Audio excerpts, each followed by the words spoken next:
నిర్మల్ జిల్లా కుంటాల మండల కేంద్రంలోని లింబ గ్రామ యువకులు నిరసన తెలిపారు. ఇటీవలే కురిసిన వర్షానికి గ్రామంలోని అంతర్గత రోడ్లపైన వర్షం నిలిచి ఇక బురదమయంగా మారిందంటూ ఆందోళన చేపట్టారు.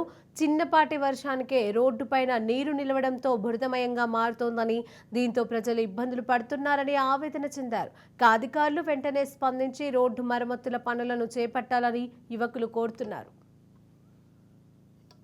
అప్పుడున్నటువంటి ఎమ్మెల్యే గారు విఠల్ రెడ్డి గారు 5 కిలోమీటర్ల రోడ్డుని శాంక్షన్ చేయించడం జరిగింది. ఆ రోడ్డు దానికి 1,09,00,000 బడ్జెట్ పెట్టి వానల్పాడ్ నుంచి లింబా కే గ్రామం సంబంధించి పోచమ్మ గుడి వరకు చేసి అక్కడ ఆపేయడం అనేది జరిగింది.